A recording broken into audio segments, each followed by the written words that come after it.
안녕 친구들. Just wanted to let you know about recap of episode 16. Let me know whether this shorter format is better. I just got done filming episode 15, the really shortened version. And when I speak sometimes I can't assess whether or not it's done properly. So leave me a comment if you prefer the longer version of about like 25, 35 minutes or the shortened version. But anyway, the episode ended in episode 15 with Woryong confronting Kangchi in the middle of the night or late at night.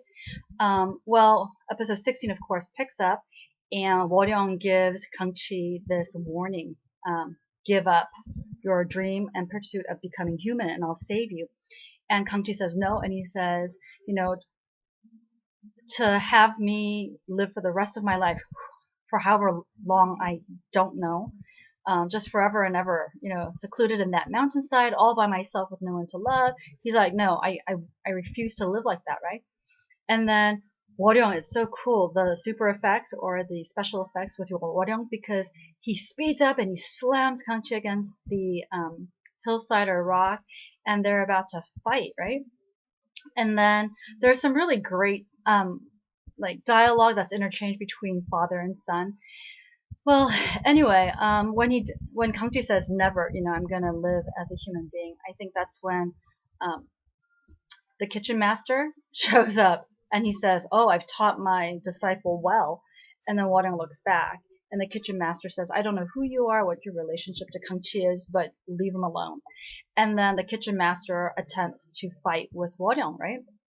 And of course, Woryong wins, and he's about to choke the life out of the kitchen master. And I think at some point he may have actually killed him or fatally wounded him. And then he leaves, and I think it's because Kangchi screams no, and then he goes to attack and all of this stuff. But anyway, the academy people come, Woryong's gone, and before the academy people can come though, Kangchi rushes to where Kitchen Master's body has collapsed on the floor, and then sensing that it's a pretty fatal wound, Kangchi again takes the dagger, he cuts himself, and then puts his bleeding hands on the Kitchen Master's wound around the neck. Well, that's how, of course, the Academy people find him, and they jump to the wrong conclusions or the worst conclusions and think that Kangchi has finally succumbed to his bestial side and killed the kitchen master. So they take the kitchen master away to kind of try to heal him or to recuperate. And before they do, though, Kangchi sees that his little Kumio fireflies are doing their work. So he's a little bit relieved to know that the kitchen master will be okay. Well, what's kind of sad, though, is everyone, including Tam Kyung-jun, suspects the worst. And of course, because Yeol is under house arrest, can't come out of her room, there's no one really to defend her, right? So the next morning, Lee Sun-shin comes, and he is then, he then goes to see Kangchi and talk with him to see like what happened. And he says, "So what happened?" And Kangchi's like, "Do you not trust me either?" And Lee Sun-shin pretty much says, "I asked you what happened." And Kangchi's like, "Do you not trust me after everything that's happened?" And Lee Sun-shin says, "Trust has to be earned. It's not because you're, half human or whatnot. Trust has to be earned. The weight of trust is equal to the weight of the relationship." And it's just such a profound point that he makes, to say that, trust is something that has to be earned in any relationship. It's not something that's easily earned or given. And so it gets Kangchi thinking, and then so he goes out and he remembers that the kitchen master had said, if you want to stay here a long time, for Yeol, you should try to get along with the soldiers. So he goes out and he asks Tam Hyun-jun, "Can you give me one more chance, sir? I'd like to try to make things right and to prove my innocence and all of those things." So during that time, though, it's hilarious because this episode marked with some really cute scenes, because Yeol notices that her etiquette teacher is starting to doze off, so she ties her hands and legs, and then she's like, "I am so sorry," and then she takes off because she wants to know what happened with Kangchi. No one will tell her. Well, she finds Kangchi in the kitchen, and it's of course cute. They have those cute little moments and such. And I think they start talking about how Yeol starts to see Kangchi as a man, and Kangchi sees Yeol as a woman, and all this stuff. Well, as they're talking, though, they hear this little ding, tung tung. And basically, Kwon pops up into the kitchen and has attacked another one of Kangchi's bells. And Kangchi's like, hey, that's such a cheap shot. Why are you so mean? And then Kwon says, I'm not going to tell your dad, but Yorashi, you need to go back to your room. And before, of course, they can make their safe getaway, the etiquette teacher finds them and drags her back. Well, in the meantime, Song is watching over, the little kitchen boy. He's watching over the kitchen master, and kitchen master finally wakes up, and he whispers something, which causes Song's eyes to kind of bulge out, right? We don't know quite yet what it is, but basically, kitchen master was telling Song to help Kangchi try to solve the puzzle of the beans in that sack, right? So Song goes to the kitchen and he says, Kangchi 형님, and then he tries to teach him of the broom and how, because the kitchen master had kept saying, think about the essence, it's all about the essence. Well, Song tells Kangchi that he's able to catch the broom because he was looking at the essence of the broom, which is the broom holder, because the broom moves as a result of the intent of the holder, right? I hope that makes sense. So anyway, Kangchi was like, oh, he's like, all right, let me try. You try moving the, broom. And it's hilarious because Kangchi does and he misses completely. And, he gets at it. And the funny thing is he finally catches it right on the second try. And he's like, I caught it. Did you see that?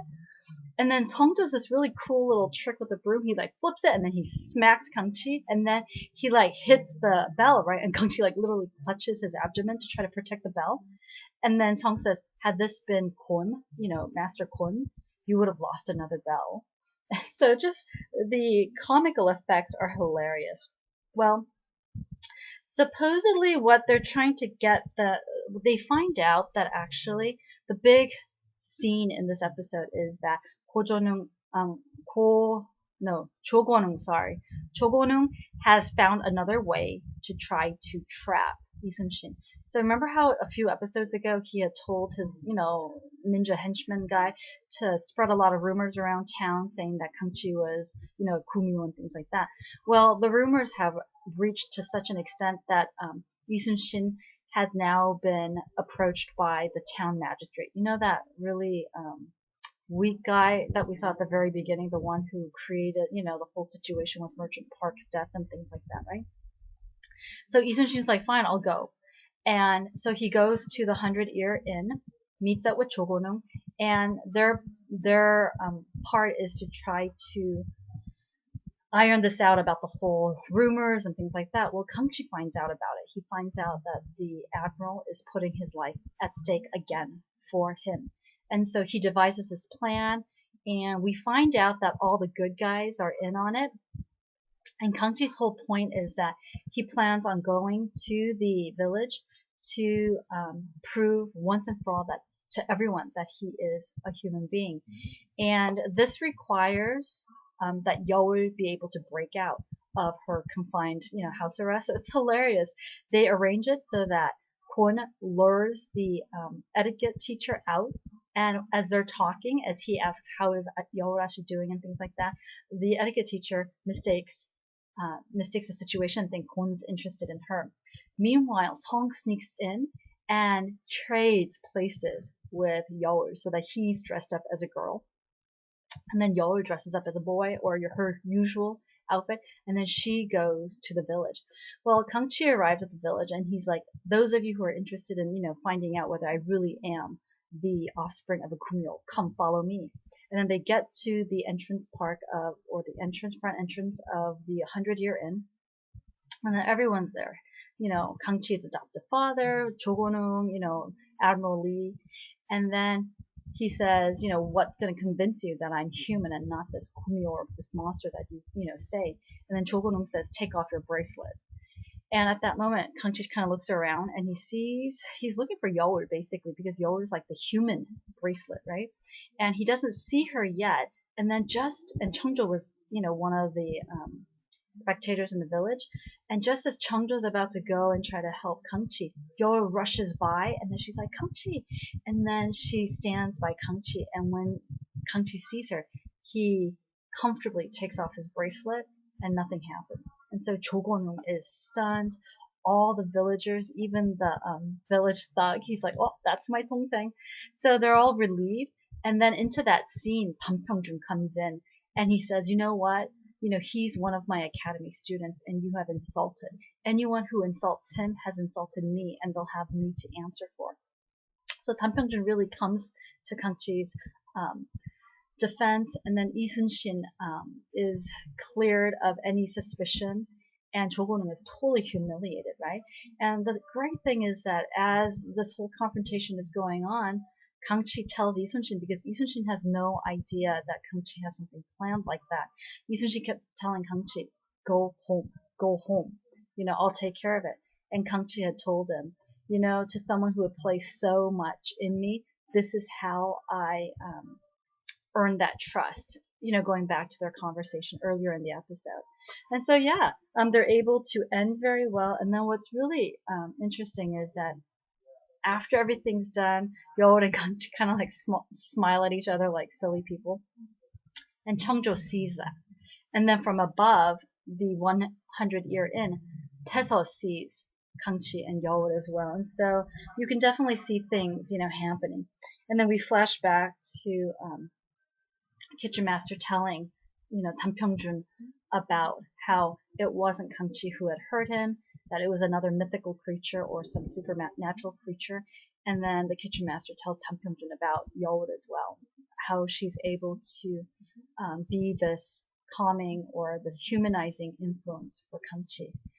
So the episode ends kind of nicely, or starts to end nicely, as Kwon holds up Kangchi's bells in front of all the soldiers, and he says, does anyone object to him? Does anyone want him out of the camp? Because if you do, for each hand I will snip off a bell. And so there's like 2 hands that go up, and then he goes ting ting, and then he's like, anyone else? And then before the third one can get snipped off, because I think Kangchi only had like 5, before the third one or the fourth one before the third one can get snipped off, or actually the third one did, but before the fourth one can get snipped off, Song says, you know, 형님들, isn't this enough? You know, Kangchi 형님 is here because he's trying to make a new life for himself. Same with us. You know, he's just like us. We came to this place as a refuge because we were being persecuted by the outside world. And yet here we are doing the same thing to Kangchi 형님. He's like, we're just the same as them if we keep this up. Right? And so after Song's talk, no one else wants to, and they all like, you know, pat Kangchi on the back or on the shoulder, and then they all disperse. Well, Kwon takes the 4th bell, and then Kangchi's like, hey, what was that for? And Kwon was like, that was my vote. And it's hilarious, their interactions. I'm really loving the kind of like tit-for-tat interaction that they have. Well, anyway, then Song says to Kangchi, he's like, now you're like one of the beans. We're all one in the sack. And then that's when Kangchi gets the idea, and he drags this huge bean sack, and he's like, Kitchen Master, I know the answer. And then he tells him, you know, it doesn't matter how many beans there are because it's all just one sack of beans. And then he's like, am I right? And then Kitchen Master's like, we'll see. And of course he is, and then Kangchi's like, what? It's not right? And then Kitchen Master goes over to Song, who had followed Kangchi into the kitchen, and he's like, I told you to help Kangchi, not tell him the answer. And Song is ever so loyal to Kangchi, says, no, I just gave him hints, like you asked. Kangchi 형님 is just really smart. He figured it out all on his own. And what's funny, though, is smart Kangchi is there kind of like counting, trying to figure out if he really did give, you know, the Kitchen Master the right answer. Anyway, into the scene, we find out that Suryeon learns from one of her spies or one of her servants who had helped Sewa bathe and get changed, that Sewa has a tattoo that's only given to the kiseng of, you know, their brothel, as well as like a scar from what looked like an animal claw mark, right?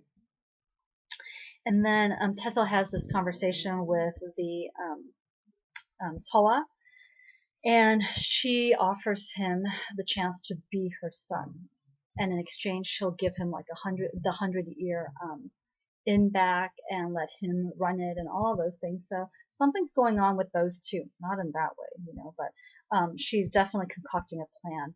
And I think especially because Taeseo is at the age of her son, you know, Kangchi, that she doesn't know yet. And then the other big thing here is that later that night, Yeol and Kangchi, I guess, arranged to meet afterwards, and so Yeol ties up her etiquette teacher again. She's like, I'm so sorry, I'll be right back. She's like, just pretend that you're taking a nap, okay? Just take a nap and I'll be right back. And then she goes out to meet Kangchi. And Kangchi hands her his little remaining bell, saying, "I did it. I'm not going to get kicked out." Well, then, Yeol, they congratulate each other, and it's so funny because it's like this intimate scene where it looks like they're going to kiss, and then Kangchi hears Song going, "Kangchi 형님, Kangchi 형님," and then they're like, "What?" And then they freak out, and then Yeol pushes Kangchi out into the path so that Song will stop trying to search for them. And Kangchi's like frozen. It's hilarious. Anyway, so Kangchi's like, oh, okay, I'll come because Tam Pyongjun wanted to talk with Kangchi, right? Well, while Kangchi goes, you see this hand go over Yeol's face, and then she gets kidnapped.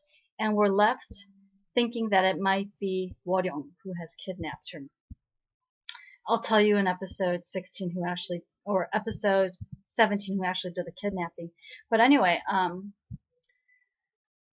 that's what happens. And then Kangchi is discussing things with Tam Pyongjun, right? And as they're about to discuss things, because Tam Pyongjun asks Kangchi about Woryong and stuff like that.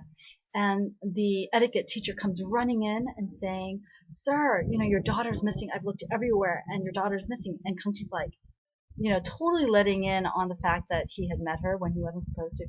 He said, "What do you mean? She should have been back in her room by now." And then he takes off running back to where they were, and all he sees is this tiny little bell that, she had been holding. And so he knows that something bad has happened to her. So that's pretty much the recap. We're at 17 minutes, so I'll keep the musings short. The cuteness and the will he or will he not, in terms of kissing, that was kind of like the big theme for this episode. The other theme that I really appreciated, though, was this idea of a sense of belonging, because Kangchi has never really had a place that he has really felt was his home, that people had accepted him other than the 100-Year Inn. And then I think that's why when he lost out when Merchant Park died, the devastation was as great as it was for him. And so we see in this episode the academy really becoming that second home to him, people accepting him, and Kangchi now as an adult working hard to find that acceptance and learning through some really hard lessons and circumstances. That trust is something that's got to be earned, and that trust is something that really reflects the strength of a relationship.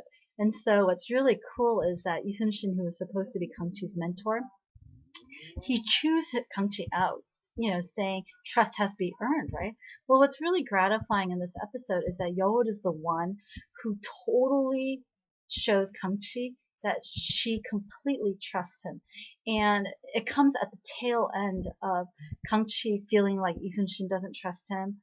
The soldiers at the academy definitely don't trust him. Tam Pyongjun doesn't trust him, and all of this stuff. And he's being totally accused of trying to kill the kitchen master, right?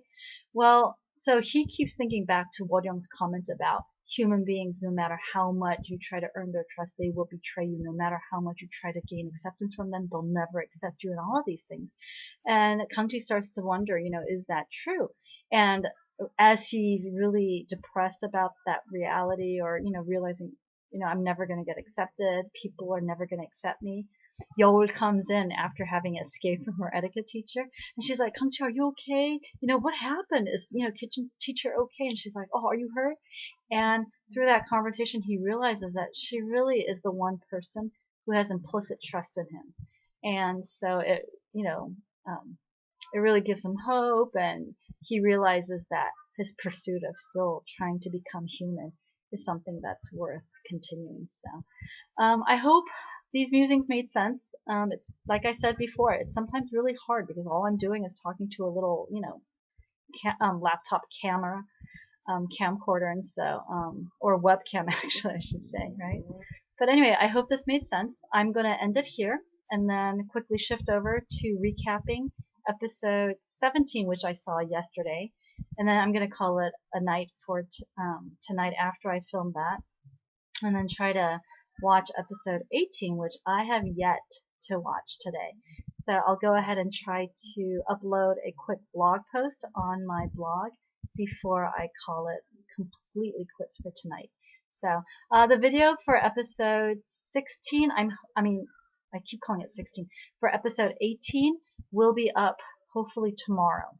Okay, but beyond that, I'm going to try to get 15, 16, and 17 uploaded today. And today is Tuesday. So, all right, take care, everyone. Bye. I hope this was helpful. Bye.